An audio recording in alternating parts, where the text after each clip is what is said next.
And welcome to another Awakening from the Meaning Crisis Discord Q&A. Our guest today is Guy Sengstock, who is not going to be unknown to many people here. He is the founder and creator of the Circling Method and the Circling Institute. He's been facilitating transformation for individuals, groups, and corporations for more than 20 years. He is a BFA from the San Francisco Art Institute and is the co-founder of the Arrête Center for Excellence and the Bay Area Men's Circle. He's an artist, philosopher, poet, body worker, and visionary. Thank you so much for being here, Guy. Thank you. So usually I start off by asking some introductory questions. Mm-hmm. So you are known as the creator of Circling. So I'd like to ask you two questions about this, and you can decide the order you want to answer them in. Okay. I'd like you to tell us what Circling is, but also what's the story of Circling? What led you to come up with it? Mm-hmm. What was the journey that brought you there? Yeah. Well, if I can ask you, just so I can kind of tune into the listening a little bit more, like if I were to ask you the same question, what Circling is, based on what you do know or don't know, what would you say? Sure. From my understanding, it's sort of I think of it as a meditative discussion where the parties are trying to communicate with each other to really see into one another's, to really put themselves in the other's shoes, to understand not just what they're saying, but what they're feeling in the moment, in the moment that they're talking. Yeah, totally. And why would you do such a thing if you would? Well, for me, from what I've heard, and we've been introduced to the concept. So this is the Awakening from the Meaning Crisis Discord, which is based on John Vervaeke's work, and so a lot of us here have discovered Circling through John. And from what I understand, and I'm eager to experience that Circling can be transformative. My inkling from trying it a few times with some demos and hearing about it is that it will help put you in tune with other people in a way that you may not have been before, that you'll start to see things in other people, seeing their being mode, see them for who they are in a way, seeing things about them, characteristics about them, the moreness of them, so to speak, that you may not have noticed before, and then so interact with them in a way that you may not have been able to before without the practice. Yeah. That sounds good to me. Everything that you just said. You keyed in on the quality of Circling. I think, it's funny. My answer to that question has been evolving, and I think it'll just continue to evolve because it's Circling for me, and the development of the Circling method, right, has been something that I felt like we discovered. But it wasn't like we were looking for something. We discovered it as an experience together, me and a group of friends, back, I think it was like late 90s, 1998, I think it was. And just spontaneously started having experiences together that were just profound, which I have been since then been asking myself the same question that Jerry, the guy who I started it with, asked me after it was all done, our first experience, and we got done, and it was 12 hours later, we had this experience of what we now call Circling happen, and he looked back to where we were and he pointed in that direction, and he didn't have a word for it. And I was like, yeah, and I pointed back at the same direction, and I didn't have a word for it. And it was this really beautiful kind of tongue-tied moment, but we both knew that we had just experienced something that was stood out as distinct from all the other profound experiencing things that we were having at that time. And then we just spontaneously put our hands out and just shook and committed to whatever that was. And I would say that I have been continually finding out what that is and been shaped by what that is in the finding it out. And I think that's just that process of leaning into some sense of intelligibility that's beyond me, yet draws me, and then in order to understand it, to bring words to it, I, on some level, in order to conform to it, it ends up transforming me. That's been my relationship with circling, and it's still going on, right? It's still happening right now as we're talking, as people ask me questions about it. There's still a sense of like I often, to myself anyways, think about circling. um I imagine circling as an entity sometimes, of like, and there's a sense in which she's still revealing herself to me. um and when she does, I look different, my life looks different. How everything shows up for me looks different. So how would you describe that transformative effect that Hmm. people that you experience and that you've seen other people experience? Mm. Well, there's a lot of different components to it, right? But I think on some level,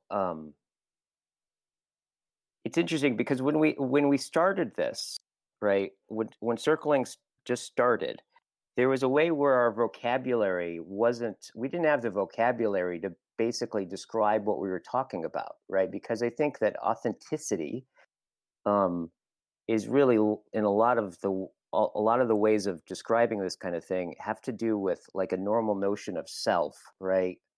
Of of in some sense a sense of self-fulfillment or self-reflection, a reflected upon self, right, that I somehow own. Right.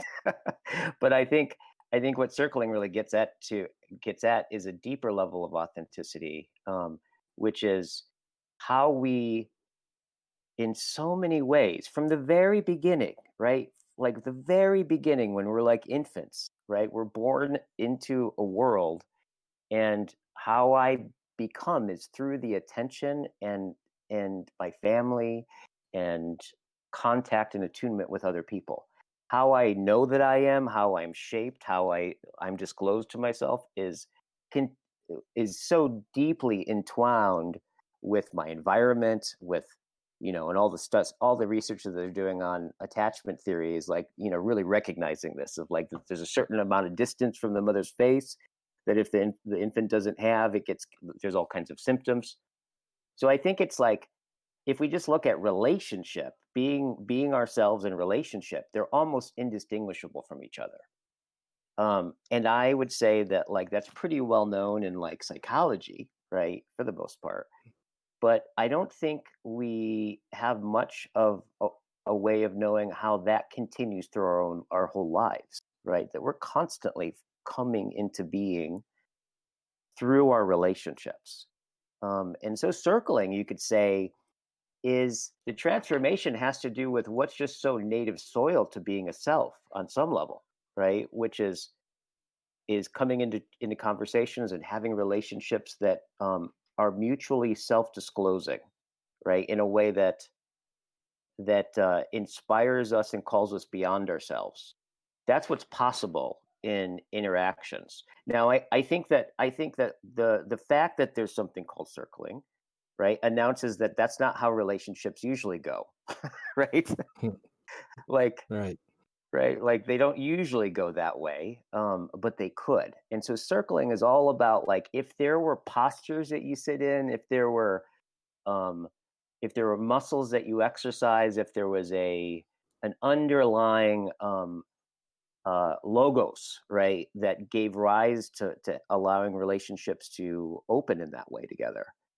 Circling is like abstracted that out and made it a yoga. So you, on your website, you describe yourself as someone who pays attention in such a way that will allow the parties allow you see you allow you and I to see and hear those things which have always been present yet never occurred to you. Hmm. Is this a skill that do you think this is a skill you've always had, that's innate, that you were just born with, or is this something that can be cultivated in people? Hmm. What do you think?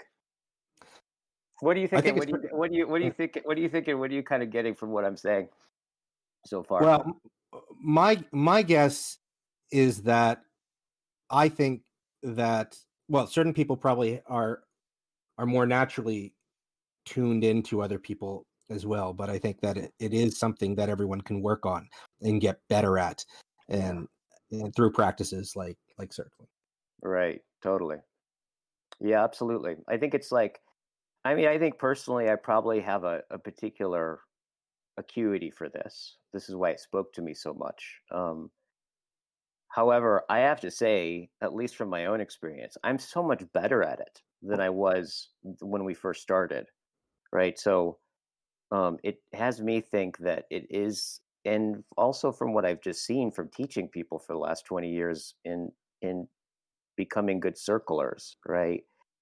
Is it, it's interesting because your question kind of like points to something that's I think really quite deep, right? Where it's always a paradox in teaching this, right? Because there are skills and there are ways of saying things. There's things to pay attention to. There's certain kind of like, you could say, best practices for ways of communicating and attitudes and all that kind of stuff, right? But when it comes down to it, I don't think relationship is a skill. I don't think, I think it's a capacity, right? It's a Mm. capacity to be related. So it's, in fact, it's strange when somebody has a bunch of those skills, but they don't have any capacity to be in relationship, and they use all the communication techniques and stuff like that. It ends up just feeling really wonky. So I think it's like that starts to speak to where I think circling and learning how to circle and what it starts to get at when people talk about being transformed, right? Um, I think the transformation that they're probably speaking of is that there's that circling kind of in a certain sense demands, right, calls forth aspire to you aspiring to coming into full contact with another person, right, deepening your capacity to be related. And that's really a being mode, I think, as Fromm would point out, right? It's not a having mode. So it's really tricky. There's like and this is where it's kind of, most people that, if you've ever experienced circling, it's like filled with these weird paradoxes, right? It's like, it's almost like when you go to a circling thing and you hear people describe it, you think you're talking about, like you're talking about mysticism or something. And it is in that way, right? Because it's like right on this mode of like where I can become a better communicator, right? However, in becoming a better communicator, right, I must be able to deepen my capacity to communicate, right? Mm. and and I think that that's where you start to look at like development, right? You start to use terms like transformation, development, right? The becoming someone who could be good at that. So it's, so I think that's where when people talk about like deep transformative experiences, I think it starts, that's that you start to, I think that's one way of starting to get at it. Does that make sense? Yeah, that's excellent. One way that you put it on your website that was intriguing to me is you said, I'm someone who can sit next to a stranger and have a conversation with them such that the stranger walks away living inside a completely different world." Yeah, yeah, yeah.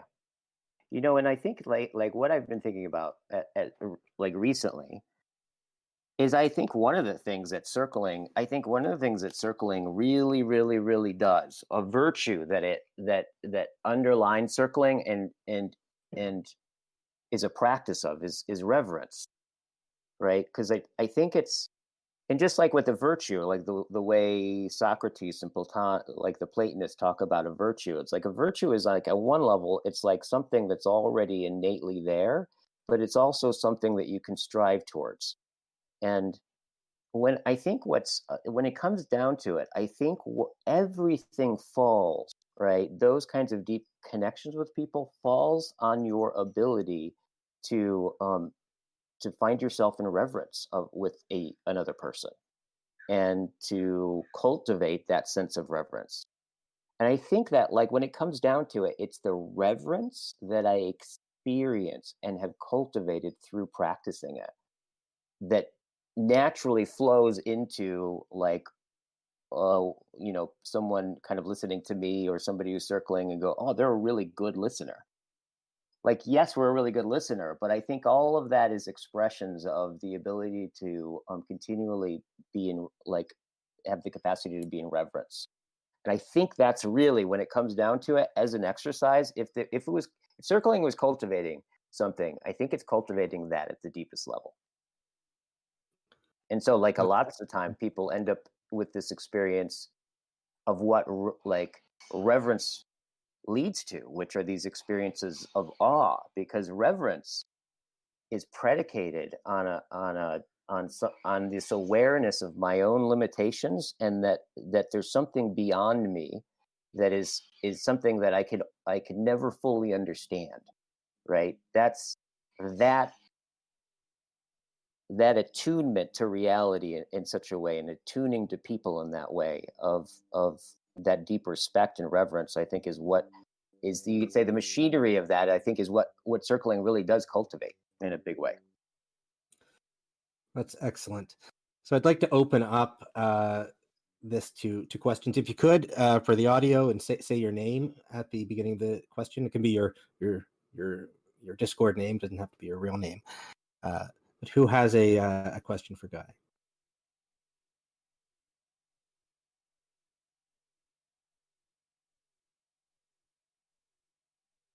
Don't be shy. I will. I'll throw out a question if I could. Yeah, go ahead, Mike. Great. Hello, Guy. Thanks for coming here and doing this. You bet. Nice to meet you, Mike. Nice to meet you. So I'm curious. I've really enjoyed a lot of the conversations that I've seen you give, and I'm definitely enjoying this offer that you're providing for us here now. And I'm just curious.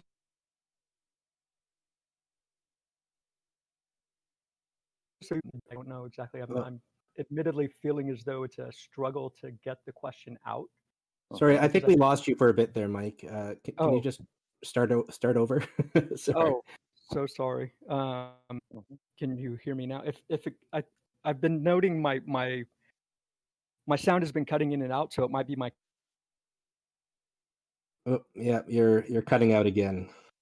Can I? Yeah, you're cutting in and out. Oops.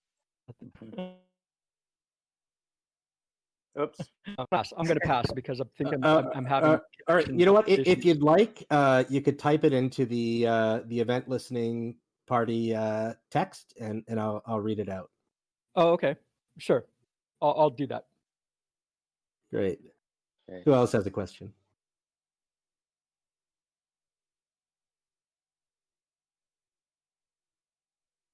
Or a question, or I just love to get to know you guys and just hear what you're hearing and what's on your mind. Sure.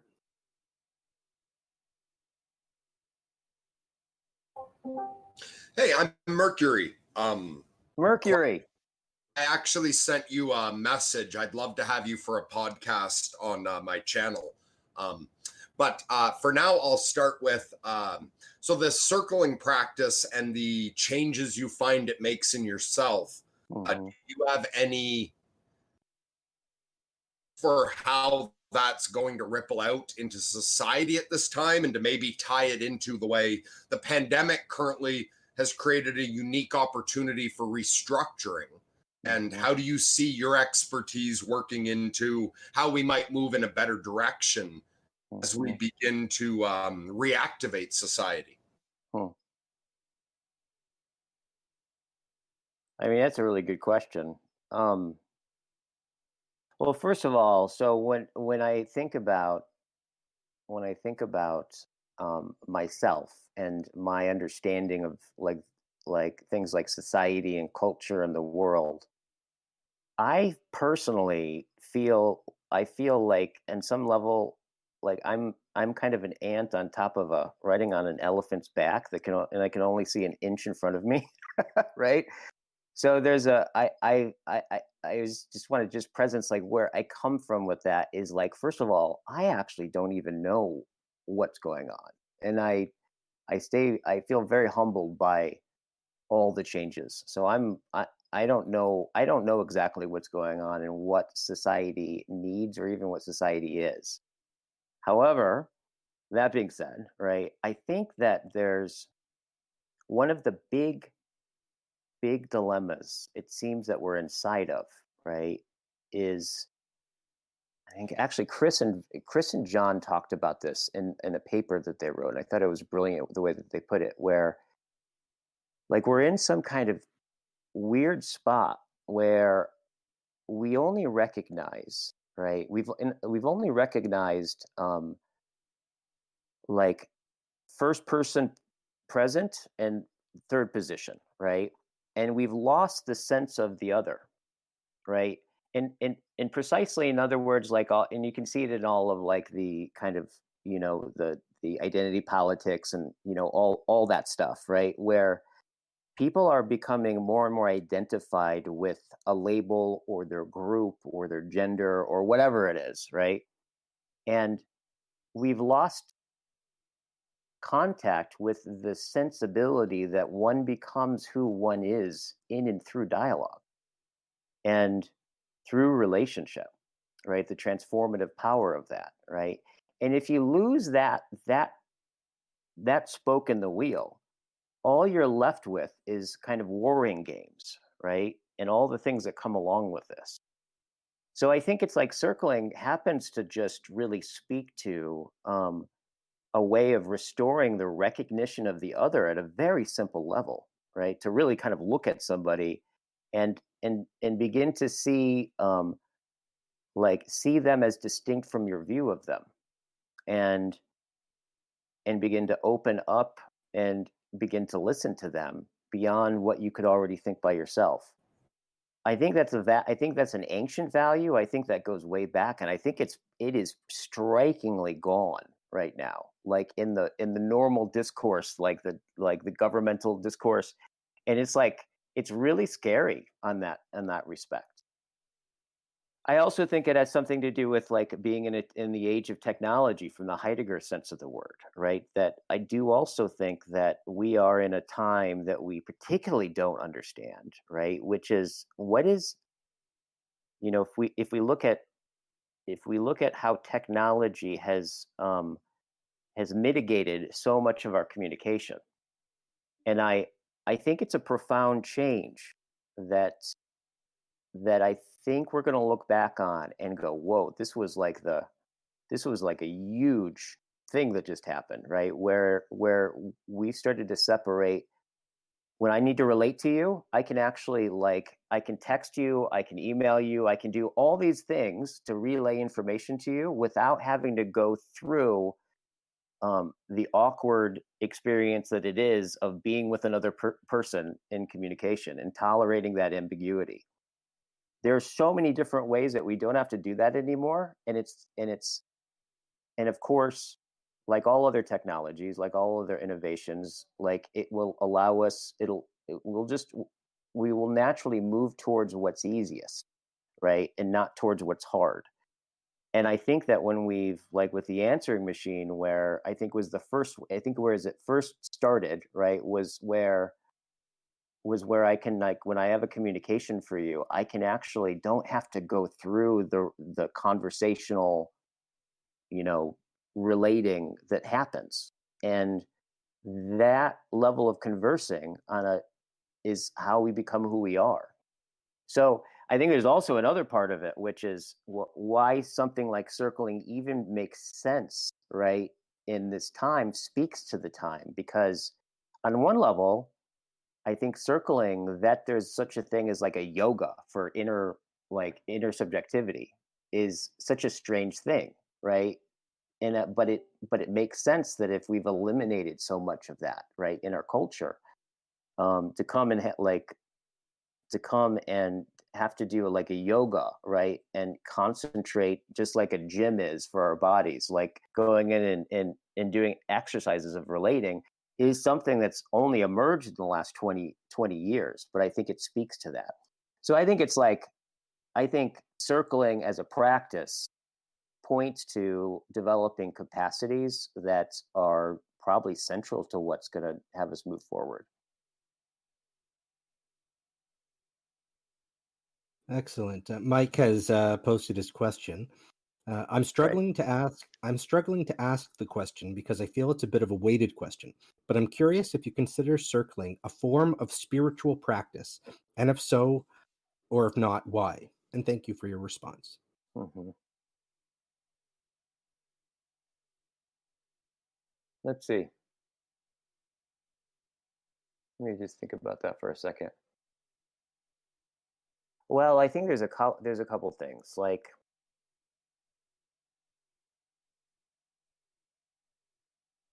so for me, it's been a spiritual practice through the experience of it. Um, I think as a practice, though, that it hasn't been um, explicitly spiritual, I think has been very, very useful for it, right? Because there's a way, because it's a practice, right? There's not stuff that you have to believe about it, right? So it's not propositional in that way. However, it seems to afford a kind of spirituality or a waking up to a spirituality through people's experience. And in some ways, um, as John's pointed out, one of the things he noticed is that, he goes to a circling group and everyone's, using this kind of mystical spiritual language, right? And I think that points to what it affords. But I think part of why it affords that is because it doesn't presuppose spirituality. So, yet everyone who gets really involved in circling, all of them basically, I think most of them would probably say, if you asked them, like, is this a spiritual practice? I think that for them, that they said, yes, it would be. It definitely engages the machinery, right? To use John's language, that is the very much the same machinery that makes room for spiritual experiences and feelings of connectedness and all of that stuff, like cognitively, emotionally, in an embodied way. So I hope that answers. Did that answer your question? Very much. I'm hoping you might be able to hear me and I don't cut out. Yeah, I can I hear you. do feel as though I thought you gave a really wonderful example in sort of pointing out very much how I'm feeling with regard to Yeah, like how do we on the one hand, it sounds to me as though you're expressing yes, or you did. I heard an yeah, affirmation on your part of expressing yes, there is for yourself this yeah. spiritual practice that's going along. But at the Right. same time, on what seems as though a very social level in light of kind of the much larger worldly global context that we're in, it's Mhm. as if to me we're at a mode of being challenged on how to actually speak about that. Yeah. And so it's kind of an in-between state. And so I feel is like the answer that you provided is in many respects a lot of examples that I feel I've had with some conversations with the people here, in Hmm. that, like, I we're talking about it and yet we're not talking about it, and what does this mean, and trying to figure that out. And Mhm. so Yeah. yeah, that meant Yeah. a lot.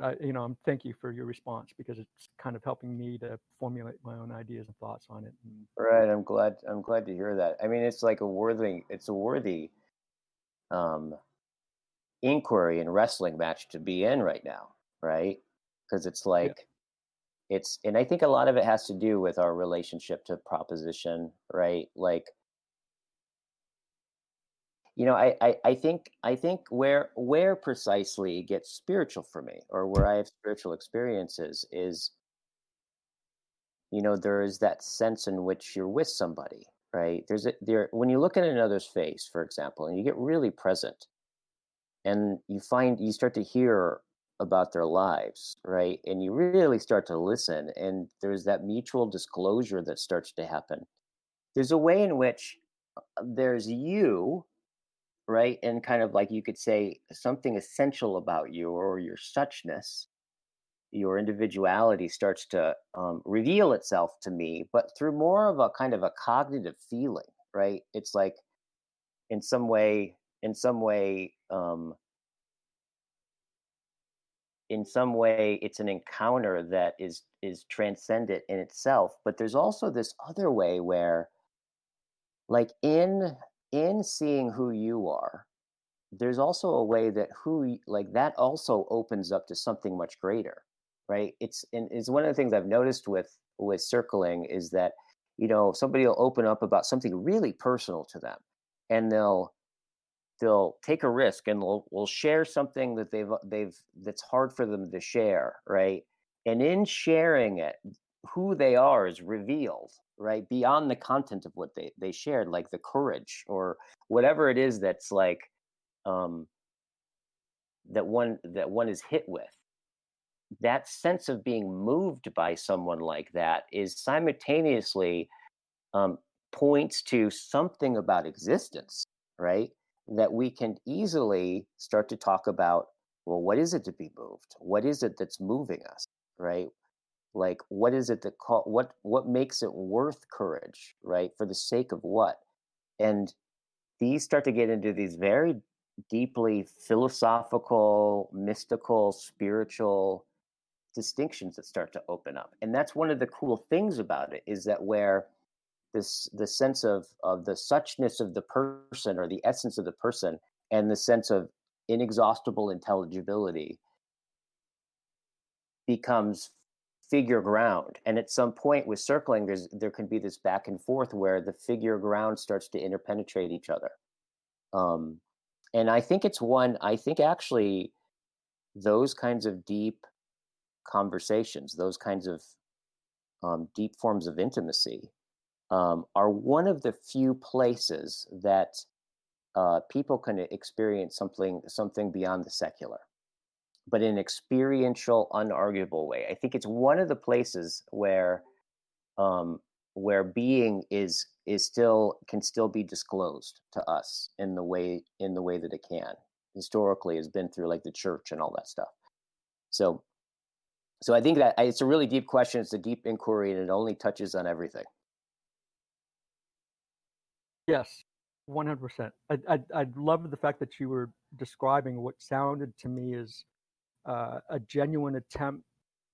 Like, there seems as though there's a point in which you're starting to recognize that there's something more in that experience that you're having with that other person. And what's coming to my thought is kind of, there's this attuning that you're noting within your being, kind of thing. Yeah. Like you actually note kind of a sound or a tone or something like that. And so you're trying to connect more with that sound. And the more that you try to do that, the sound becomes even more resonant and more harmonic, and it becomes an even fuller sound, and it makes a greater desire on your being to want to share with that even more so. Does that make sense? Oh, it does make sense. And then there's the experience of tuning into that sound, in it disclosing itself more to me, allowing me to recognize it more, right? At some point, I start to realize I have become someone who could hear that sound, right? Yes. And that there's a mutual disclosure, right?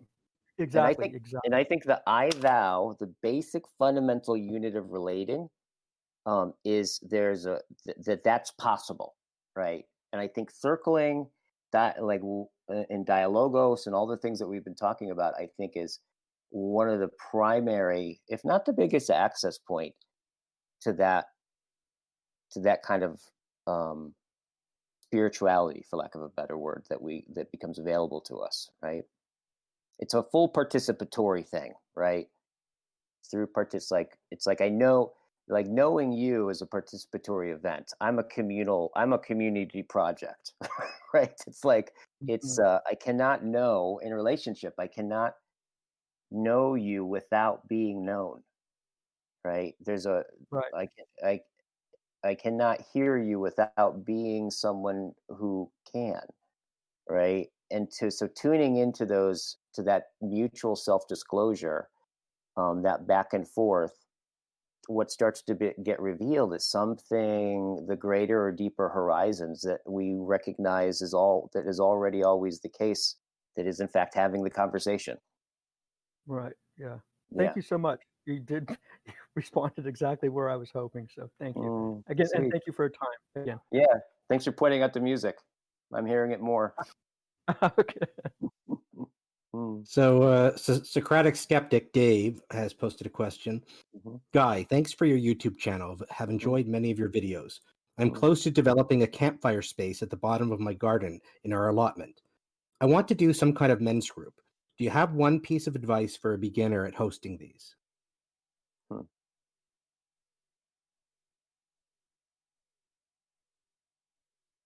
One piece of advice. Wow. Well, I mean, so much of this work got developed around fires at the beach in San Francisco, like with a group of men. There's something really, really ancient about that. I mean, I think the biggest piece of advice is just doing it and showing up for it. And setting the context, right, for what's possible and what you want to occur, setting, and then just showing up, and then follow the movement of what shows, right, as Heidegger would say, follow the movement of showing.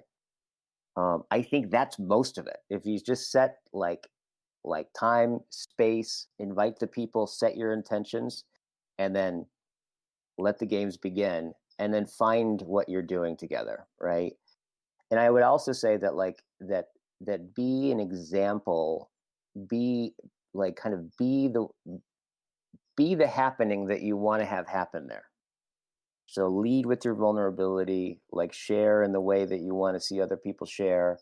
Kind of really do it and lead it from the being mode. I don't think you can go wrong with that. And then afterwards, make it part of it.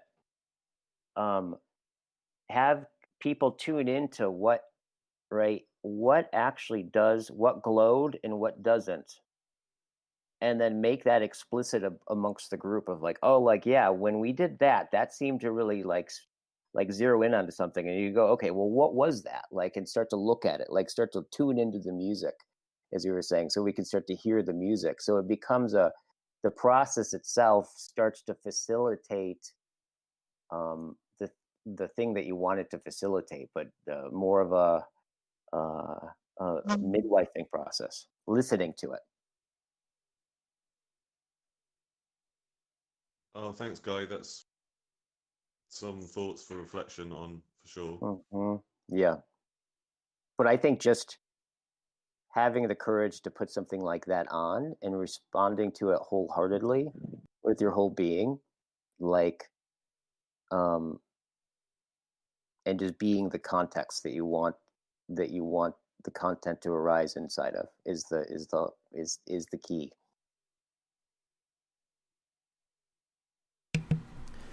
Hey, Guy. Thanks for coming and doing this. Hey, no sweat. This is Tyler. Hey, Tyler. Hey, Tyler. So, midwifing, that's such a great term. Something we've been playing around with lately, trying to notice in this conversational space, is the kind of the essence of masculine and feminine energy, and when it is that people are trying to seize control or commit to a position or hold fast, and when the space opens up, and when people relent, and when connections are made.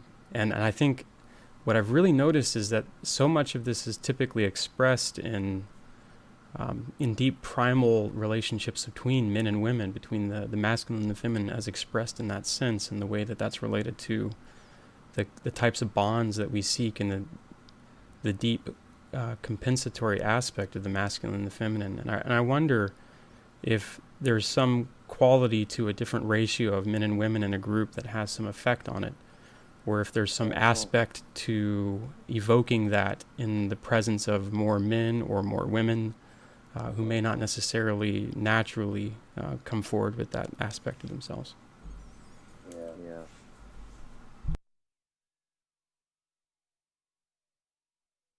Now, specifically, the aspect of themselves that you're talking about, do you mean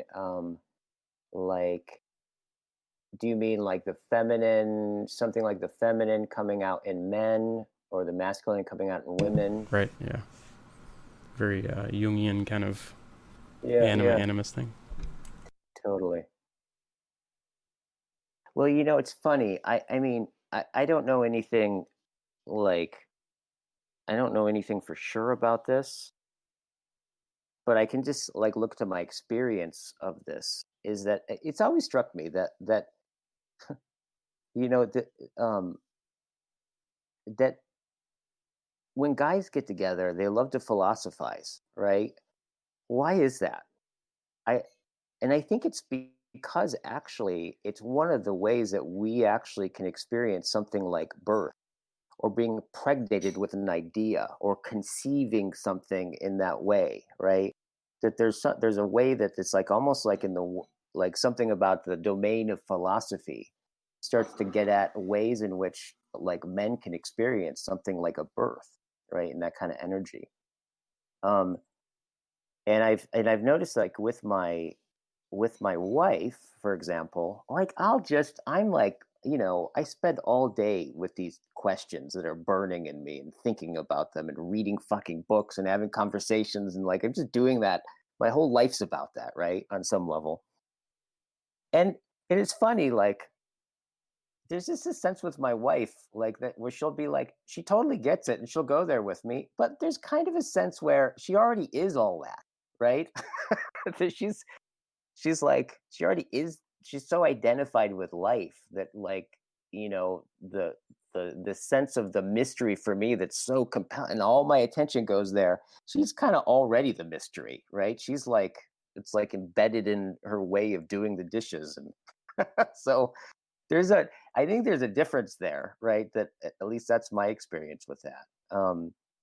But I think something about that there's something in terms of circling and about these practices relationally, that I think that there's something about listening and the deep sense of listening, right? Um, that I think Socrates always talked about is, listening as midwifery, right? Which is the kind of listening that I notice that I think that ultimately is very connected to reverence, right? And in that I think that in my experience, I don't know if you want to call that feminine or not, but like there's definitely a quality, a proactive quality of being able to hear not just what you're saying, but like who's saying it and like what isn't being said, and to start to orient around something being birthed that isn't fully there yet, right? And an emptying and a way of a deep silence in oneself that can call out to presence what's concealed, um, and reveal and call it into disclosure, right? And that is very much, I think, probably the closest thing that I ever personally get to something like a feminine experience.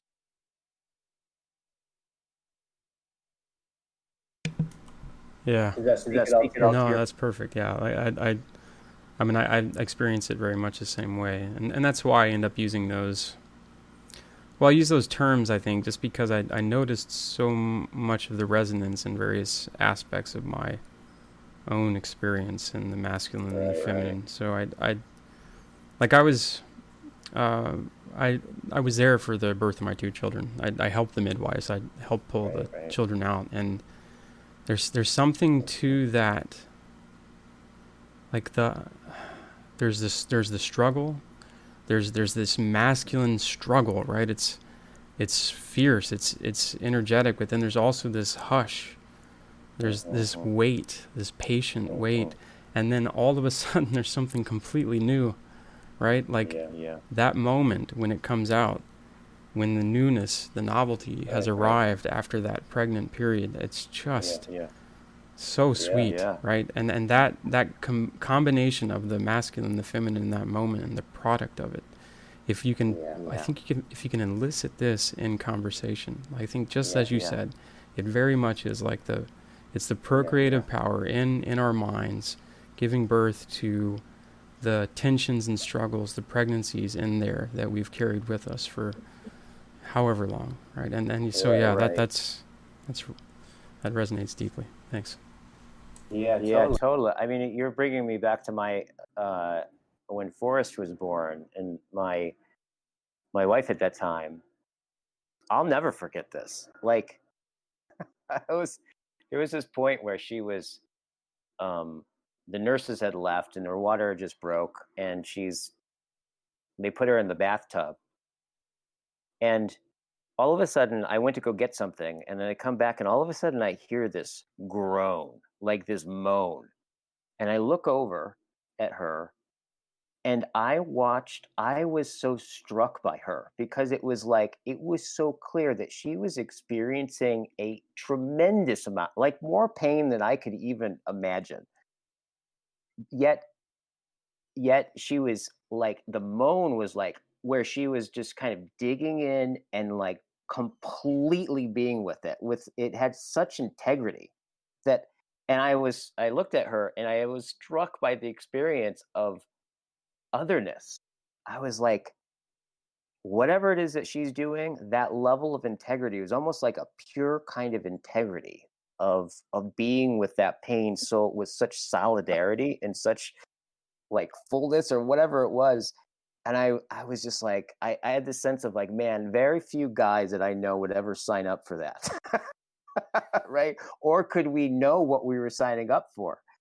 And it's interesting, kind of like in that sense of that they're just something so, and perhaps this is what the masculine, what the masculine does with the feminine is our love for them in some way kind of births out, right, in them, like when our consciousness is really, really centered and really clear, and in a certain sense we open our consciousness to them and we see them and we love them so deeply that on some level I think what happens is they birth into appearance, they birth into adornment, they glow and glisten, right? And the more that they glow and glisten, right, the more my consciousness has to expand in order for their appearance to fully blossom.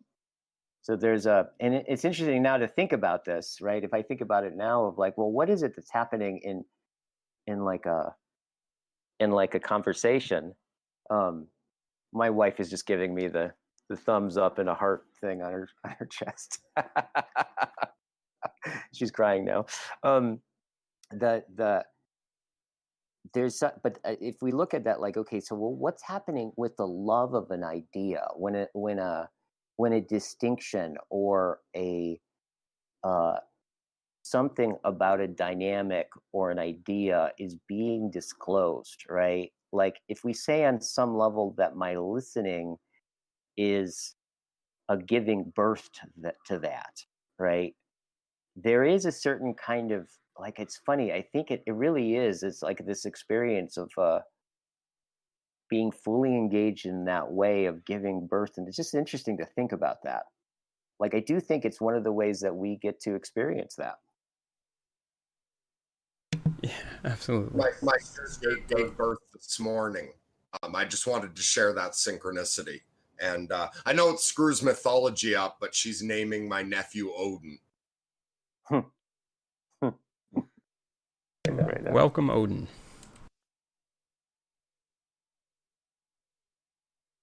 So Churchfire Ethan has a question in text chat.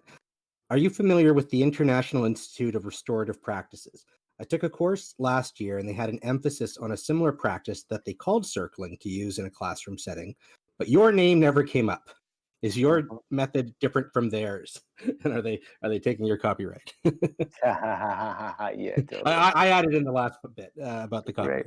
Right. Yeah. The I've never heard of them. Yeah, I've never heard of them, so I really can't answer that. Well, I guess there are other institutes that do. There are other organizations that do claim to do circling.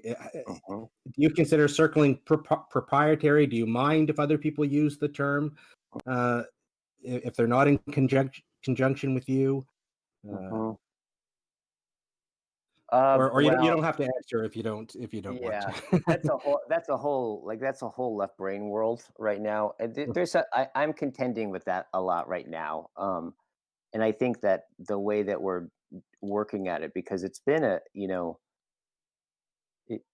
there's a whole set of distinctions around it, but we're basically kind of looking at a way to preserve circling, right, and in a way such that people know when they're getting it. And so, like, what organization and what way to do that is all what we're in the process of trying to do right now, because it's been like circling is spread like crazy, and on the other hand, circling is very difficult to do well. And so there's a way where I like that it spread so much, and then there's a way where I'm just hearing people call circling, like, to me, doesn't look at all sound anything like circling. So there's a sweet spot in there that we're working out. Anything in particular that you'd like to point out that's the wrong way to do circling? Something like a common mistake made? Yeah. Well, I think here's one of the things, right? And I think it's also a bigger issue. But I think I want to emphasize is that circling is not therapy. And I think that one of the things that really kind of troubles me a lot is when I hear people talk about, like, when I hear the word people talk about trauma and working with trauma and circling, and like these kind of mishmashing kind of therapeutic kinds of sensibilities in with it, it starts to really look like that's not what circling is, right? Circling isn't psychology. In fact, you could say that, like, circling is I think it's a philosophical phenomenological practice, right? Where it's more about the revealing of what is. And so I think the issue is that, like, a lot of times people find that really healing and they find it really therapeutic, but there's a real big difference between trying to do that or trying to invoke something like healing or therapy, and just doing the practice, right, and going into that space. So that's one of them. Is that when you're circling somebody, one of the big no-nos is kind of giving advice or trying to get something to happen. It's more like what we want to do is really open up to what is happening and seeing how close we can get to what's happening, and then notice what happens as we get closer to it. And there's other things too, like that, you don't want to give advice, right? You don't want to be fixing people. You don't want to be trying to heal therapy or correct people or kind of like impose your values onto somebody. It's all the things that what you want to do with circling is just deeply getting intimate with what is as it reveals itself to you. Well, if I can bring a follow-up to that, I mean, if somebody is circling, and often what is in our heads is dealing with whatever stressors we have, or things like trauma or psychological issues that we have, that may be what somebody's feeling in the moment. How do you recommend? Do you recommend disclosing those things, not disclosing, or doing it? And how do you do it in a non-therapeutic way? Well, it's interesting as we go. Well, here's the thing about it is that I think that like when you really be with something, it can be really therapeutic, right? So there's a sense of as we go into it, we ask you, like, well, what's going on with you, right? And then maybe one layer of it is the situation that you're thinking about, and then we just kind of get really present to what that situation means to you, right? And as we dive in there, right, you may hit some sadness, you may hit some grief, and we just keep welcoming whatever's there as it reveals itself to us, and how it reveals what happens in the space between. I just posted on my channel a couple of videos back earlier this week. I just posted a pretty good videotaped circle as a demo circle that I did for the Art of Circling program, which is a year-long training that I do. It's a pretty well. Circling is difficult to catch on film, but this one does a pretty good job, and it's a pretty profound circle. And you can really get the sense of just kind of diving really, really deep in with this person, and just being with what is, and more of what is just started to disclose, and her whole life was in it, right? I want to be respectful of your time. We're coming up to about an hour, and we started late. Are you okay to keep going? Did you want to? Yeah, I can go. Wrap it up? I can go for another probably 10 minutes or so. Sure. Mm-hmm. Anyone else want to either ask a question or give an experience, interact in it in some way? I kind of had a question that came up when we had a kind of mini demonstration here with people that had partaken in circling before. Mm-hmm. And there was some effect I noticed from one of the facilitators that, to me at least, felt like a kind of bending of the interpretation of a person's response towards a positive affect. Mm-hmm. Mm-hmm. And I'm assuming that this was kind of a way to create perhaps a certain feeling over what the practice was inducing. And one of the questions that came up is, in the practice of circling, is there kind of this orientation of, in some sense, trying to move away from our tendency to affect certain observations? Or is there this kind of perhaps more directed sense to it? You partially answered this in your last couple ones, but I wanted to kind of highlight that specific area. Mm-hmm. I think the thing, well, let's see. Here's the thing about it, is that what we're talking about is like it's like a relational practice, right? So Right. it's there's what's going on with you, and then there's what's like going on with me as it's happening, right? So there's a way where if the circle is structured where we're just circling one person and everyone's attention is on it, right? Really, the place that you want to come from is just really like seeing what's happening, and then getting as close to what's all there as humanly possible. You want to and this is what's interesting about it, right? Is it in relationship? We say that like the practice is like the practice of being with what is, or as I like to say, of dwelling in the question, how deeply can we and how profoundly can we be with what is? What is in relationship is like the moment I see it, the moment you bring language to it, it's disclosed, is also the moment that it somehow changes often, right? So there's an evolving disclosure that happens with it. And what we want to do is we want to tune into and be attuned by that, whatever that movement of disclosure is. And it's funny because it's interesting. I've noticed this with that I think one of the ways that gets like one of the things that kind of gets in the way of circling a lot of times is this very kind of atomistic sense about the present moment, right? Where there's a sense in which, right, if we just talk about what's here right now, right, as if like the moment was a dot, right, and then the next moment is another dot or something like that, right? I think totally misses the ontology of how temporal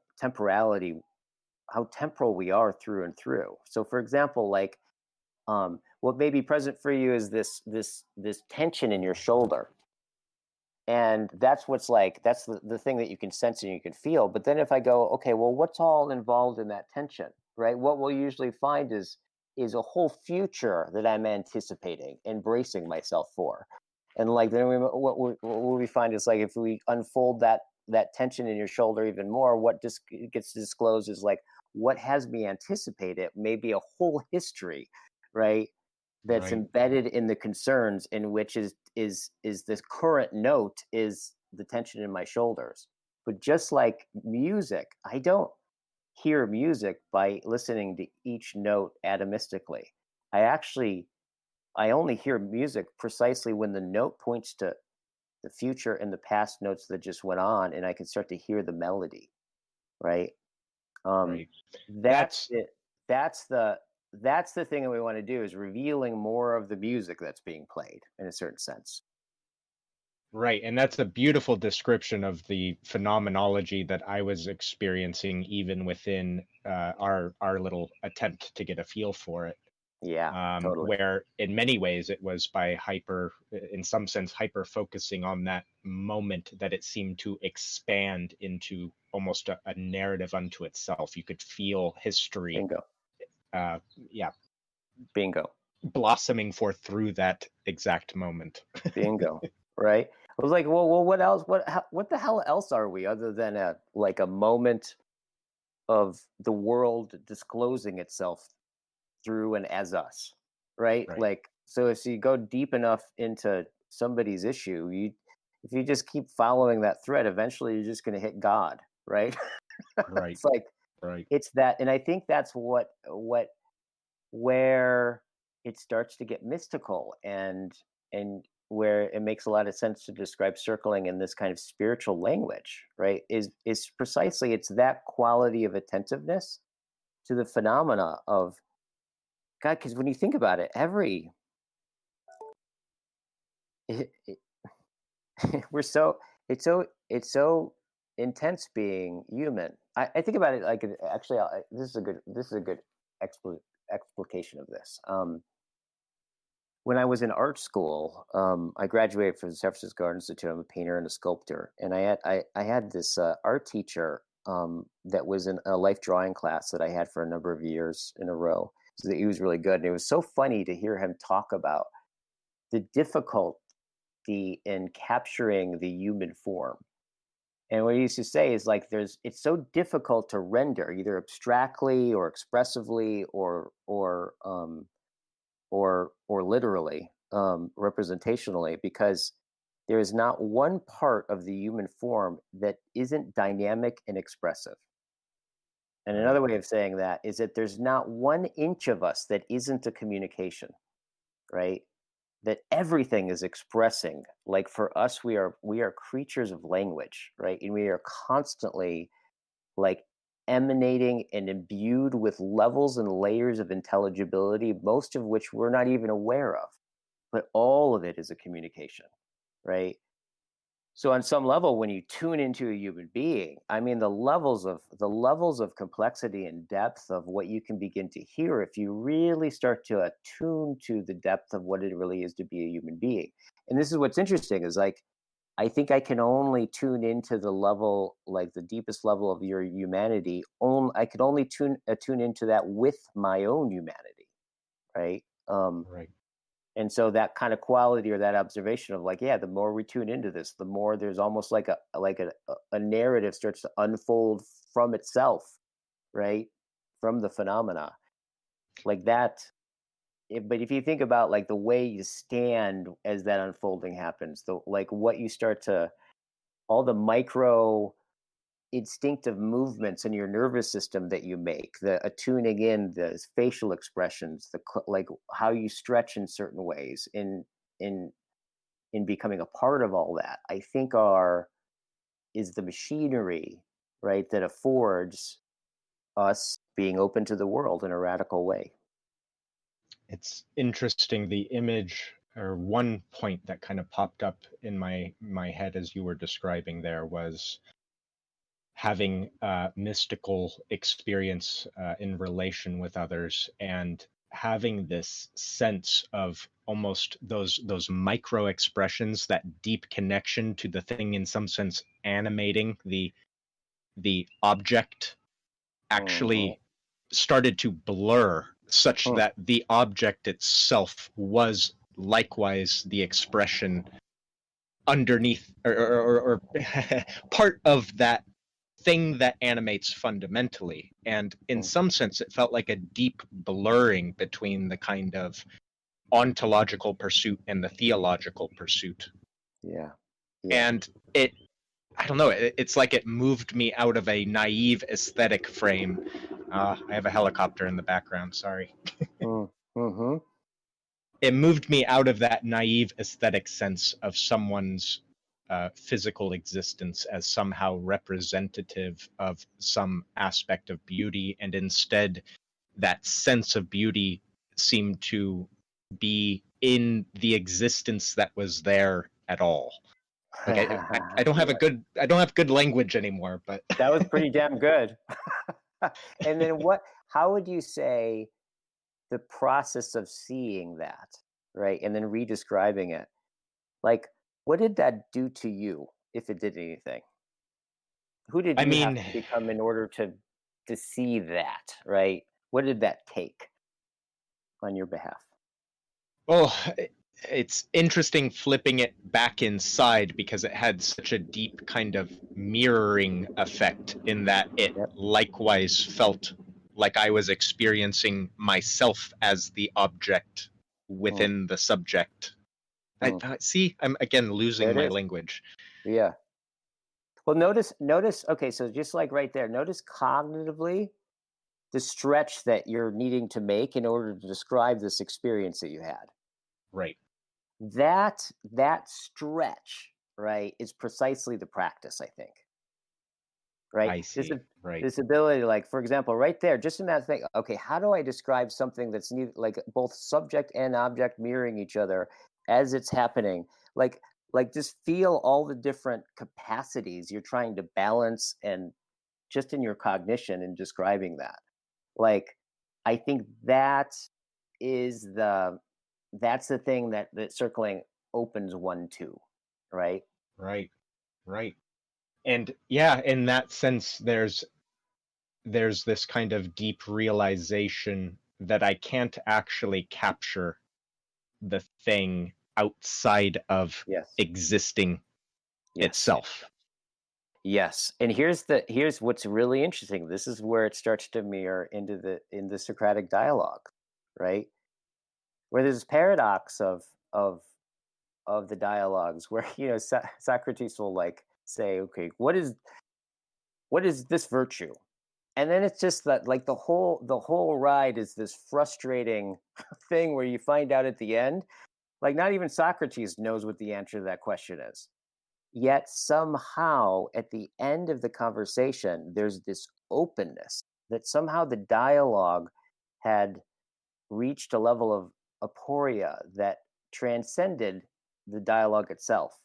Right. And that he started to, the dialogue allowed us to begin to circle around and noticing a kind of disclosure of what was already the case, that we realized, in not being able to put into language, we realized that walking away from that, our vision is better, our listening is deeper. Is like, you want to send your sons to go spend time with Socrates. I think that is a possibility that's open in relationship and dialogue. That is, on one level, it's really, really old, but it's latent and it's possible. I think it's that sensibility that even draws us to this dialogue that we're having right now. It's very exciting. It is, yes. And thank you much. That was a wonderful bit of conversation. I'll open it back up. Absolutely. Hey, just to let you know, I just got a text, and my client is needing to cancel last minute, so I actually have time. Oh, sure. We'll take it. So I'm curious, what is the one who's hosting the meeting? What are you getting? What are you hearing? What's striking you? Well, your talk about reverence was very interesting to me. Reverence is I think I have a discomfort with the concept of reverence. That maybe it strikes me from the religious aspect that it that it seems different from respect or appreciation. That reverence seems to be giving up something to the other side. So I found that interesting. I guess the way I sort of reconciled it in my head is it's reverence of the reverence of the communication between the two people, and that I think I can sign on for that. It's the communication itself where we're revering. Right. Yeah, the disclosure, the living disclosure that's happening, and the process that we're in. You can, as you imagine that, is it fair to say that you can feel whatever organ that reveres? You can feel that organ be able to open up to that.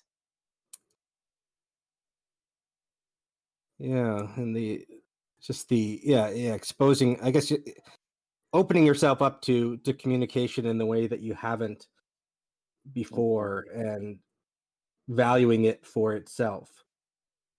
Right. Yeah. What is it like to think? Yeah, what is that like for you to just kind of think about that and ponder it? And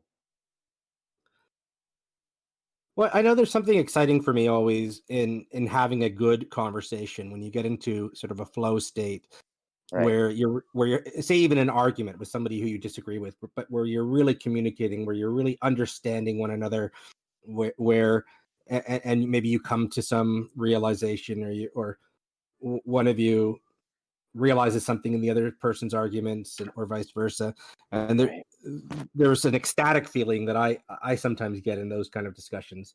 And that what do you make of like, that ecstatic feeling? What do you make of that? What affords that, or what is it about? What does that say about conversation? That one of the things that lets you know that you're in one like that is that you can feel a really ecstatic and in this flow state. I mean, what do you make of that? Well, I think that we have there. Before I started the server, some of my work sort of on Twitter, my pet projects on Twitter was promoting productive discussions, and I would try, Twitter discussions, for example, are very unproductive and sort of garbage fiery, but I would have some good discussions with people, and they would say, you know what, this was the first time I've actually had a productive discussion. And there is a certain delight there, and I think people don't realize how rewarding it is to really communicate with somebody, and we get into these us versus them dichotomies, and we really get caught up in them, and it's hard to get rid of it. But once you do, even with when you have a great discussion with them, that brings them closer to us, and you understand them better, and there's something great about that. And I think there's an untapped desire, I think, that many people have, and they don't realize they have that desire until they have that experience, and they're like, wow, that was great. I don't have to fight. There's something inherently, is it fair to say though, there's something innately when you have those conversations where that you're describing, it's like there's something encouraging about it, right? Yes. It's like it's one of those things of I noticed this about, like, I think it's on the same level of doing hallucinogens, right? Like, I always had this experience of, like, when I would do hallucinogen where I would start, like, it would start to come on and I'd feel the shift in my consciousness, and usually, like, my first thought would be, oh shit, it happened again. When I was thinking about dropping this acid or doing these mushrooms or whatever, like, I thought I was actually thinking about this. But now I remember, like, oh, I was not representing this at all. Now I remember this, right? There's a quality of like there's knowing it and then there's getting it, right? And this experience of, like, when you enter in that space, I've done, like, I don't know, I calculated at one point, I think I've led something like 8,000 circles, right, in my life. And whenever that thing happens, it's always like that. It's always like this existential, oh yeah, right? Like, there's something about it that cannot be represented, right? But it's a living idea. It's a living sense of what's possible becomes felt, and that felt sense of possibility, I think, is the standing out that one feels, which is what ecstasy is, right? To stand out from while being in. And I think until somebody's had it, they don't necessarily even know they want it when it comes to communicating with other people. Right. Totally. And here's the thing about it is, like, one of the things I've noticed is that I really do think that, like, listening does I see a lot of books on communication, right? And I see a lot of literature on it, right? As there ought to be. But usually what it's talking about are, like, it's usually talking about ways of talking, right? Ways of expressing yourself, ways of saying things. And I think one of the big things that kind of gets forgotten is that there is no speech without a listening, right? That ontologically, right, there's a sense in which it's hard to imagine, like, first they were speaking and then somebody listened. Well, what calls forth the speech, right? Unless there's a listener there. So this sense of listening is so deep to all of our communications, but it's one of the things that I don't hear much attention being given to it. But, like, if somebody, like, you could take the most closed person, and then you just start getting interested in what has them be so closed, right? What has them think the way that they think, and you lean into them, and you listen to them. You listen to the sense of them being a legitimate other. There is something that in people I've noticed that just innately responds to that, right? With self-disclosure. We're almost designed to do that, I think, on some level. So there's that. I think one of the things I've really appreciated about circling is this deep attunement and this focus on what is it to genuinely listen to someone? What is to genuinely, as Heidegger would say, maybe it's a good idea that we can hear things that are beyond what I already think. And because I think that there is what becomes possible in listening. John and I talked extensively about this a lot in our last video a few days ago. I really appreciated it. And it was this sense of, like, listening. When you think about what listening really is, I think people usually think of it as, like, well, listening is just being kind of an emptiness, right? That is filled up with words on some level. But that's not listening at all. Like, if you think about it, as I'm talking right now, especially, like, of the people listening to me, at some point throughout this conversation, you'll probably have, like, drifted and started thinking about something else. And then you notice, like, oh shit, like, you pop out of that thought and you realize you hadn't listened for the last minute. That reveals this very, very close relationship between thought and listening. That I can't listen and think at the same time. So there's this way in which, when I listen, right, in some way, in a certain sense, I'm allowing another to think a thought in me, right? That's kind of what listening is.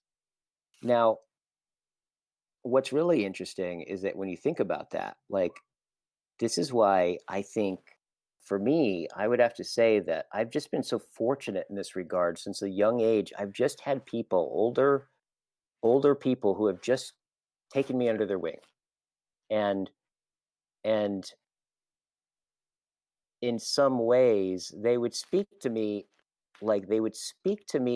on some innate level. Like, what made them mentors for me is that they knew that, like, for them to speak to me, that in order for me to listen, that something profound would be happening in that listening, that would be that spoke to who I was and spoke to who I could become. So there's this way, and I think probably everyone on this list probably has a bent towards both the spiritual, but also the philosophical, the intellectual, right? And I would imagine we all know that experience of like grappling with the text, right? Or an author or somebody who thinks is saying something to you, but you can't, it's just outside of your ability to comprehend, but you're drawn towards it. So you're drawn into listening. Now there's some thoughts, in order for me to think them, I can't think them standing on my own like presuppositions. I need to actually, in order to think the thought that I can kind of sense is there's a lot there, I must, in some sense, stand on a different set of presuppositions in order to understand what you're saying. Like, that's where listening, and as you start to shift your presuppositions, you start to shift who you are, how you understand. And this is where I think listening can become really transformative. And in many ways, it's like I kind of feel like myself, like on some level, I feel like I'm my constituents. I'm constituted by all of the profound relationships and conversations I've ever had in my entire life, including the ones that went badly. I'm most fucked up by all the relationships that didn't go well, right? So that issue of the mind wandering, do you have any tips for how you keep your attention focused on the other person, how you really take it in without losing it? Yeah. Well, I think one of them is just to, like, first of all, it's just having that intention, like having the intention and being transparent to yourself with the intention of, like, I really want to hear you. I really want to get what you're saying.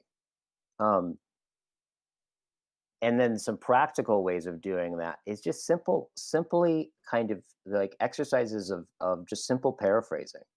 Like, before you speak, like summarizing what you just heard, right? Like it's like right now, like you wanted to, so you're what I'm hearing is that you have an eye on a practical matter, that like it's not always easy to listen to people. So how do I begin to do that? What are some practical things that I can do to actually do that? Did I get it? Yes, exactly. Yeah. So one of the things I like about paraphrasing as an exercise is that it's similar to mimicry. I think it's a lot more profound than just repeating what you heard. It's actually, when you paraphrase somebody, you're actually, in a certain sense, becoming them and taking a walk with what they just said. And there's something that happens in that walk that, like, speaking it actually manually has you think what they just said out.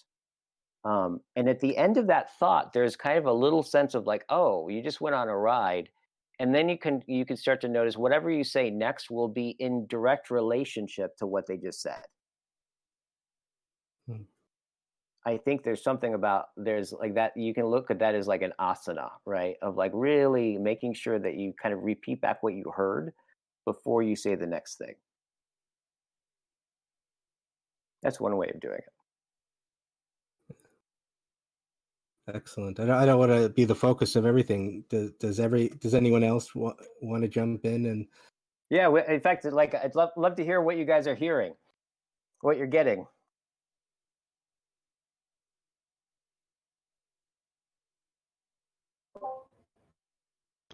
So I have at this question. Sorry. well at the start of Well- at the start of the conversation, I sensed an attempt at or an engendering of enthusiasm, and I sensed it again, but I wasn't really there in the middle of the conversation, apart from some genuine enthusiasm, I guess. But so is that something that you're trying to play with, like creating like an atmosphere for fertile relationship, or and do you have like strategies of relating to that? Well, I think it's kind of like, I'm not sure if this is what you're asking, but I'll see if I can, if my answer, let me know if I answer the question that you're talking about. So, see, what I have to say, like, one of the things I've noticed, just in my own experience, is like my temperament is naturally not extroverted, right? I would have to say I'm like more on the introverted side. So I oftentimes, right, this is where it's so interesting, because in a certain sense, being committed to developing circling, that commitment has drawn me out to more relationship that I wouldn't have naturally preferred. So I think you guys all know this. Like, it's like where if you're in a bad mood and you don't feel like talking, but you have an appointment or something, or like there's like you committed to go to your friend's birthday party and you're feeling depressed or something like that. There's this kind of hump you have to get over. But then once you start to engage in the dialogue, or you go to the party, like there at some point, like oftentimes what I found that happens at some point, I surrender my will, right, over to the ritual of the relationship or the conversation, and at some point I find it's become in the realm of the always already. I'm already always caught into the flow of the conversation. I can't tell you how many times it's been. Well, here's the thing. It's like it. There's a you could look at conversations as like a ritual, right? And so, like when you have commitments that have you go beyond your preferences, this is one of the big things about relationships I've noticed is that, in some sense, like just getting yourself in front of people and becoming involved, there's something about the economy of the conversation starts to catch, right? And I find myself like someone who's having the conversation and I get into a flow. So I think we can show up to a conversation with that intention without necessarily having to feel like it, which is often the case for me. Right. So that's really nice. So how do you decide what to do? Do you think like, do you have like experiential things, or are you like attuning to some kind of tone that you sense out there, or like? Mm-hmm. Yeah, it's I would say that there's it's interesting. It's so interesting to think about this because it's so imagine you're alone in a room, right, just by yourself, and then just bring like somebody in the room and they're sitting in the corner. That's a completely different room, right? Like versus when you're alone, and then when there's someone else there, there's such an embodied, socially embedded, beyond ourselves thing that happens when we're around other people. So there's just the matter of just getting yourself involved, where there are things going on in your body and your social makeup that will just naturally be attuned and be attuned by that somebody else is there, right? So I think there's just natural machinery that just works on its own. So I think most of it is just showing up, and then the other part is just I would say really bringing my interest to what other people are saying and what the conversation is, and manually bringing my attention there. And at some point, as I bring my attention there, just kind of like with meditation, right? You bring your attention back, like when you start thinking, you lose contact with your breath, and in the moment you catch it, you just bring yourself back. I think it's something's very similar in being caught in a dialogue, right? Just bringing yourself back and showing up at some point, a dialogue, and especially really deep dialogues, right? In some sense, you become a self. Yourself becomes given by dialogue, and that's where we start to get into dialogos in a lot of these conversations that we've been talking about. But I think it's very similar to where you bring your attention, and so bring your attention to like your interest to who this person is and what they're saying, and like even if you don't feel like it, even if you don't feel the interest, right, coming out of yourself and bringing your interest there, like is a way of letting the process catch you.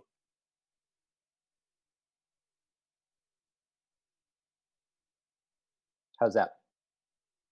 No, that's great. Yeah, I'm also playing with these things, and I'm Mm-hmm. trying to figure out some orientation. So it's always nice to hear other people Yeah, explain their process. totally. Anyone else? What else are you guys hearing? How many people are here? 4, 8, 9, 10, 11, 12, 13, 14, 15, 16, 17, 18, 19, 20, 21 right now. Oh, 21. Right on. A question, but I've already spoken a lot, so I don't want to step on anyone else. Mm-hmm. Well, I'm sure they'll scream if you start stepping, so just go ahead and start stepping.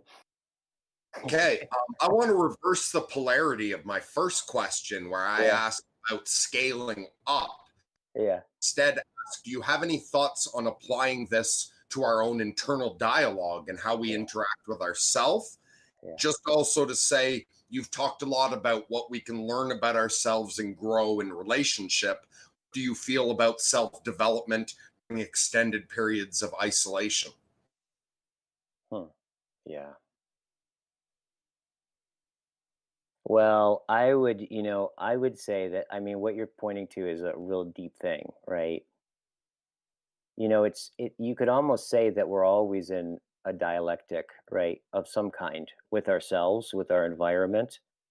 And like, even when we're thinking, we're thinking that thought has some sense of somebody who's hearing the thought, right? Or someone who's thinking. I think really it's arguable, but I would say that like it's safe to say that like we're a relationship all the way down. And I'm constantly talking to people in my head, right? Even when they're not there. Like, for example, this is a great example, I think, in Corey Anton's book, which I just uploaded another video on Corey Anton, who wrote a book called Selfhood and Authenticity, which is kind of an existential Heideggerian reassessment of the self, and then from that reassessment, what does that imply for authenticity? I love that guy. So we go deep into this.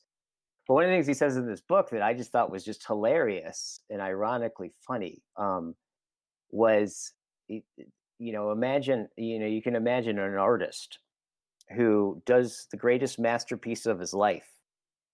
And then when he's done, he imagines other people seeing it and criticizing it. So he destroys the painting. The question is did he avoid the criticism? I think you got to answer no, he didn't, right? And that there's this way, and it starts to highlight that like I am social all the way through. Like even when I'm alone, right?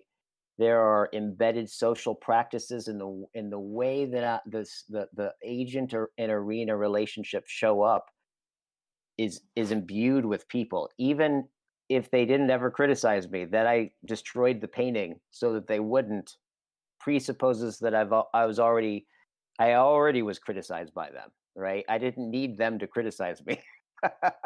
And so that just kind of gets at how deep it is. So I would say that like that we're always in dialogue, intimate dialogue with ourselves, and that there's a way of being.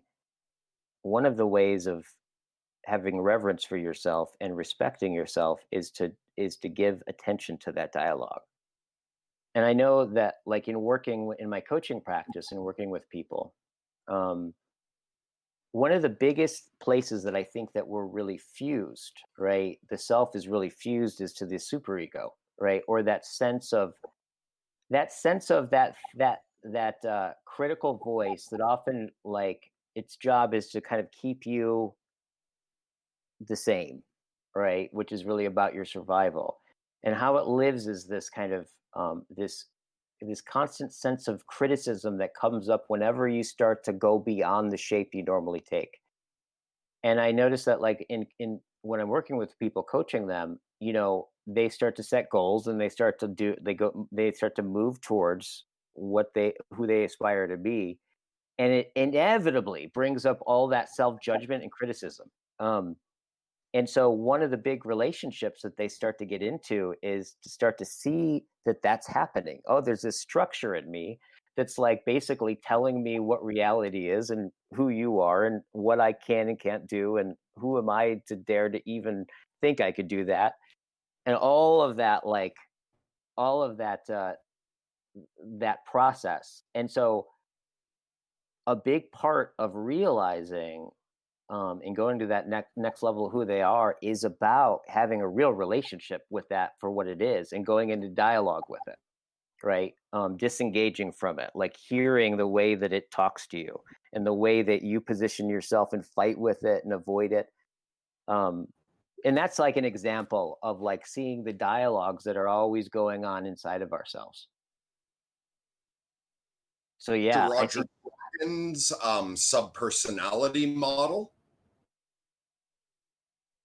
My partner on sorting myself out was mentored under Roger Strachan and Ryan Holsapple. He specializes in doing subpersonality. I would love to hear you have a conversation with someone, an expert on the subpersonality model, because I feel like a lot of what you talk about in circling, when you dissect yourself into a variety of subpersonalities, what they work people through seems very similar in a lot of ways to what you have people do with each other.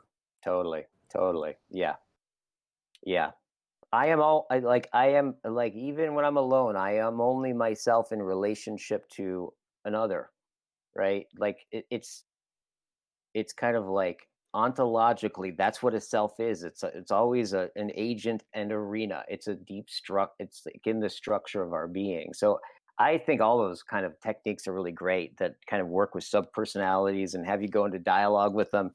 It just seems to just make explicit what's already going on, right? So I think it can be really helpful to break that stuff up, right? And to, actually have each part of you complete a sentence with the other part and you get into dialogue and things just resolve just on their own. That same kind of moving to another level through, conversation basically with yourself. All things that facilitate that just seem like no brainer. That's good. And it's also, it's interesting too. Like, I think one of the ways that people often, in circling, well, if you notice, like if you get to know somebody, you start to, like everyone has rants that they get onto, right? Where you'd be talking to them and all of a sudden they're just like, they're addressing some concern that you didn't have with them about something. And they start to talk to somebody else. It's almost like they're taking one of these people in their head and then they're kind of putting it on you and then talking to you. And circling seems to bring that out a lot. Like where, like for example, I'll give it one example of somebody I was working with for a long time where he came in and we started talking and I started to notice that he kept saying this particular sentence structure over and over and over again. He kept saying, he would say something and he would say, yeah, but it's cool. It's all right. And then he'd talk about something else. And at the end of it, he'd say, it's cool, but it's okay. It's okay. And after like counting about 30 times that he said that, I finally was like, can I ask you who you're talking to? And he's like, what? What do you mean? And I was like, well, you've reassured me that it's cool and it's okay like 30 times. And I never insinuated that it wasn't cool or okay. And all of a sudden he's like, he stops and his eyes get really big and he's like, who was I talking to? And then over the next year, we discover that actually who he was talking to, he had no idea, like his whole, like what happened in his childhood, and his parents were insane and his mother was hospitalized. And then he was like kind of holding his whole child. He was like the savior for everybody. And he had no real conceptualization of that or awareness of that. Yet that he would kind of index his world in terms of that history and then try to solve it. And so like that's an example of like where we actually and oftentimes in circling where people will be sharing or talking and people feel disconnected And oftentimes what starts to happen is we look at that, we go, it's like, okay, so what was happening in that moment? And oftentimes what will happen is people will realize like, oh, they weren't talking to us at all. They were assuming that like you guys didn't like me, and therefore I was kind of already kind of anticipating that and trying to please you, right? And it wasn't actually in connection to the people there. So like when you start to get into and examine like, well, when there's a loss of connection or the lack of connection, and then you highlight that and then you get curious and like start to unpack that a bit, what you find are those kinds of internal relationships that we project out.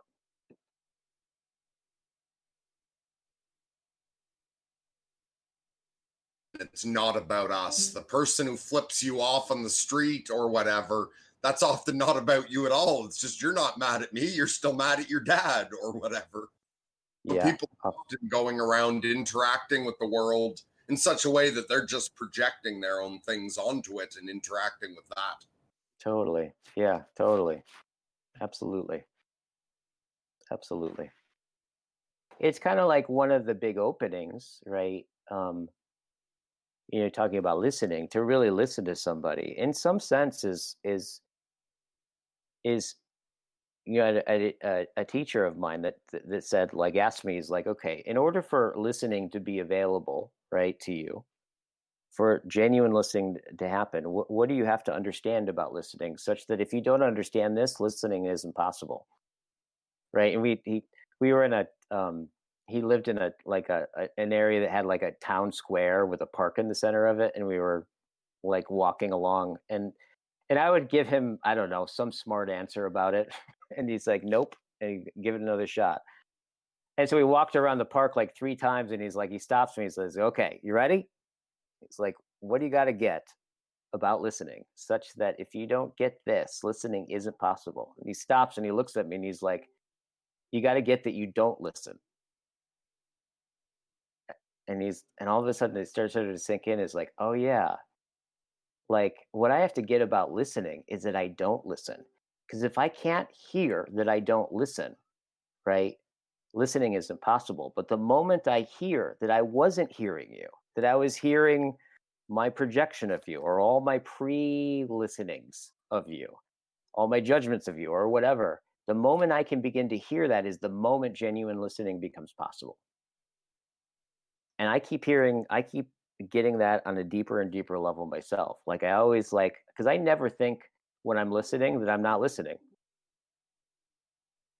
I always think that I'm listening when I'm listening. But like then I'll start to hear like, oh shit, I actually wasn't hearing you. But I just heard that I wasn't hearing you is the moment I begin to hear you. It's sort of like meditation when you realize your mind has wandered. Very much like meditation. I think that's why circling oftentimes is referred to as an intersubjective meditation.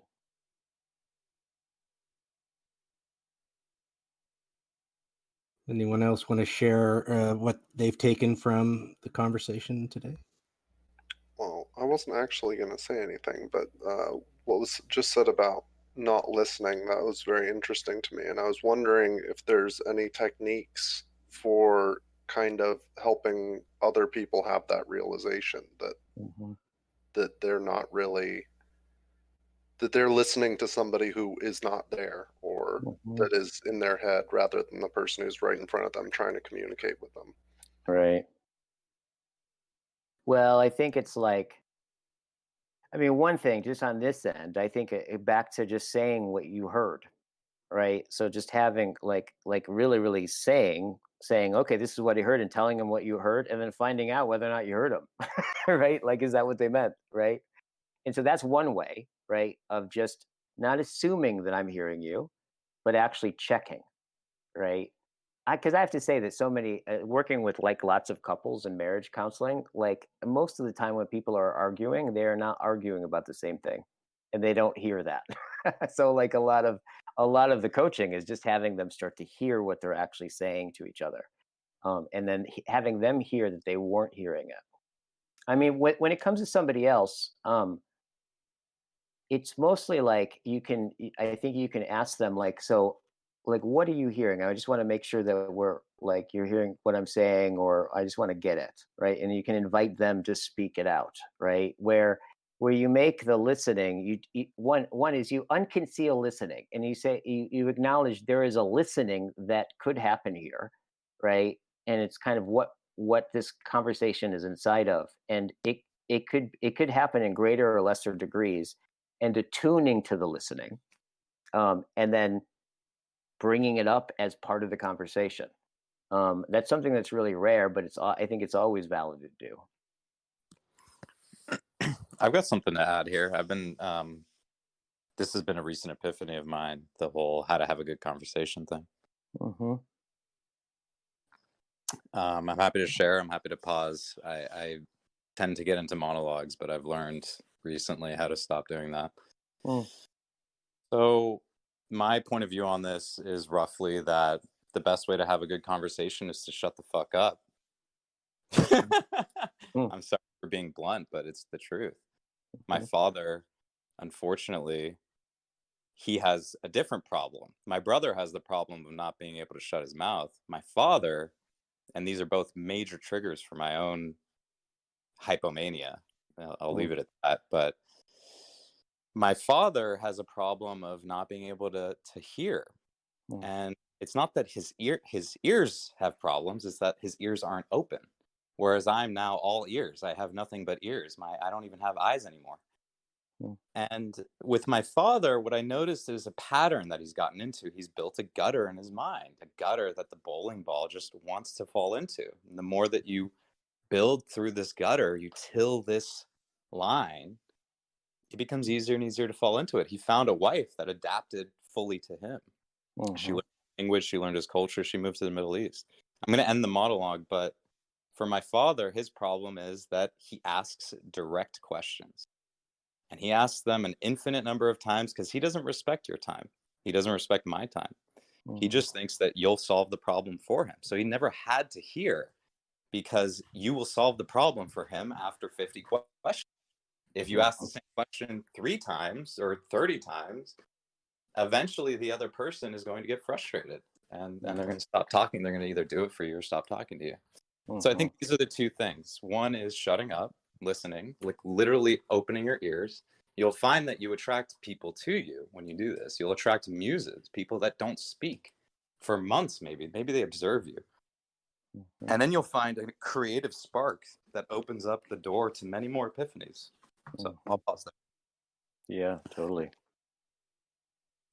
And that speaks to just, I think what you're talking about is that speaks to the primacy of listening, right? Where, yeah, there's a way in which you can listen so deeply that somebody can begin to speak more deeply, right? In, you could say, the openness in which your listening takes place. I was thinking about this yesterday. I was working with a client who was with another teacher, and she was talking about, like, writing emails to him, that she finds herself using language in a new way when she types to him, and a way that she's really, like, impressed with and proud of herself afterwards. She's like, oh wow, I can't believe that I kind of came up with that. And in a certain sense, that was in the context of his sense of listening, that she literally became someone and spoke in new ways that was in some way speaking into a listening. So, like, listening it's not just an empty, it's never just an empty space, right? It's a it generates speech. It's the space in which speech is disclosed into. In fact, I would even say, like, some of the best thinking, right, is I really have learned this from Heidegger in a big way, because he talks a lot about this, that there's, like, this kind of this deep weddedness between listening and thought that I think the best speech comes out of where you're tuning into something, and your listening is right before what you're about to say. It's like you're listening to what is being thought right a moment, and then you speak it right after, where there's a listening and a speaking that comes via the listening, even to yourself and what you're saying, right? Of what wants to be thought. I think that's really that's where genuine thinking really comes from, is kind of like we hear what wants to be thought. We hear the glistening of an intelligibility that doesn't have words yet, but we can hear it and we can begin to bring it to speech, and we find out what it is that we think through revealing what we're hearing through our speech. I think that's the sweet spot where listening and speaking and thinking become like almost the same event. That's like flow state stuff. Well, I can definitely relate with that, and I definitely don't want to jump on anyone who would like to add, but I actually believe not. That's a crutch to say that as a little, to get a little meta, but I would say that I've solved the meta crisis, the crisis of the sense-making apparatus. And I believe you've touched on it, and I resonate deeply with what you just said. If I can offer a tool that you might use in the future to convey your understanding and your listening skills, one of them is to just relay it back very simply in their own words. Literally copy their words. If you don't know what they said, literally just say verbatim what they said back to them. They'll correct you. And then if you want to get a little bit more advanced, you might say it back to them more concisely, with more concision, if you will, like a surgeon. And if you want to do even better, you'll do what I just did. Repeat yourself, use different words, different tone, and then draw an analogy, make it visceral. I just drew your mind, if you have an internal monologue, which many of you don't, to stabbing and blood. And now when you think of concise, you're going to think of blood. Maybe, perhaps not. But confusion is good too, because when you confuse people, you open their brains to programming, actually to reprogramming, because they're already in a cult, many cults. And you want them to be in cults that are productive for them and their families. And so they need sense-making apparatus. They don't have it. It's been programmed out of them. As a baby, you have this. It's literally just listening to the environment. Their ears are born open. We close them intentionally, or maybe unintentionally, but it's definitely negligence. It's definitely abuse. And what I've learned is that just literally by opening your ears, all of your senses, and listening to the environment, it tells you everything you need to know. Because people reflect back into the environment. When you speak, you hear your words. It's not for you. When I'm speaking to you, it's for me. Because I'm teaching myself how to say it better next time. I'm teaching myself what's important and what's not. And when you ask for advice sincerely, and you take advice, and you believe things with conviction, you make a statement in the environment. The environment moves around you. The environment changes. This is what the reality distortion field is. I will get to Mars by 2023. And the world says, you're crazy. It's impossible. He's been saying it for 20 years. The guy's insane. Clearly, he's believed the same thing. He's been wrong for 20 years. But in retrospect, he's always right. And this is the same thing with Trump. He's the biggest idiot who always happens to be right. But I'll pause there. There's a quality of attunement that we've touched on too, right? Where, it's interesting. It's like there's also something that goes on below the level of speech and cognition, right? Which I think is constantly going on in relationships, which is like first came on when we learned how to speak. Like, it's interesting. We don't, like, babies don't acquire language through understanding the word that they're saying. They do it through mimicry. And I think that there's a real deep thing that goes on, that when you're paying attention to the other person while you're speaking, you're registering subtle ways in which they're paying attention, not paying attention, and your body kind of innately can begin to be present to their listening as you're speaking. It's one of the things that I noticed, what would happen to me in, like, even when I'd lead courses, and then when we were first leading courses, it's like I had never done it before, right? And there was always parts before we would start circling where I would set up the conversation by like having like doing a talk on a certain distinction or a framework or something, right, to set it up. And then sometimes it would just rock. And then other times it would just fall flat. And I was real identified with it, so I'd feel really, really bad when it fell flat, and I'd feel really good when it didn't. But like it with the same conversation, I would have the same conversation, and then one would really fly, and the other one wouldn't. And for the longest time, I couldn't tell what the difference was until I started to realize like that. Oh, when it went well, what was driving the conversation were the relationships and the people in the room, and that when it went badly, like was when I was when I would disconnect from the people and I'd get self-conscious, and I was so focused on what I wanted to say. And so then I started to see that distinction, and then I get in front of the room, and like what would happen is like when I saw myself kind of get like just trying to focus on what I was saying, I would bring my attention back to the people in the room, and I would just look at one person and start speaking to them. And then that just started to become more and more the way that I had conversations in front of the room with people, where it just became second nature, to where, because it's all, whenever we're speaking, there's always a listening that's going on, and then just being attuned into the listening and allowing what I say to be in direct relationship to the listening is I'll start to speak things that are attuned into the room and are completely relevant, right? I just want to check in with you, Guy. It's been 2 hours now, and oh wow. I don't want to stop you if you want to keep going, but I want to be respectful of your time as well. Oh, totally.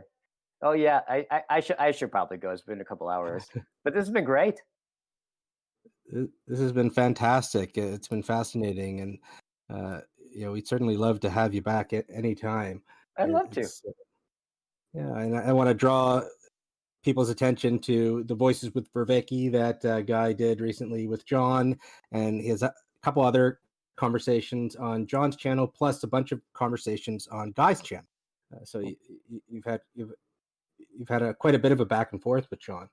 Some great discussions. Yeah, totally. Yeah, I'll give you. I can put up a link to my channel. Sure. That would be great, and I can put one up too. This has been amazing. We're so grateful for your time. I think, and the interaction, just the getting in deep, and that's fantastic. Really appreciate it. I loved it. I appreciate it. I appreciate the way that you held the space. Like I could feel your involvement and like your leaning in and thinking new things and being interested and asking questions, and that really set a good tone for me. Thank you.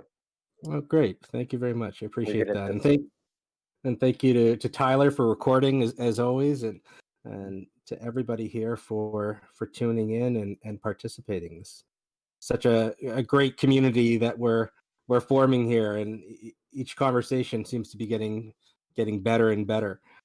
So it's really nice to see. Yeah, nice to meet everybody. I hope I get a chance to talk to all of you maybe here at some point. Thank you, Guy. That was great. Wonderful. Thank you, Guy, and thanks to everyone who's here. Thank you, Guy. Bye bye.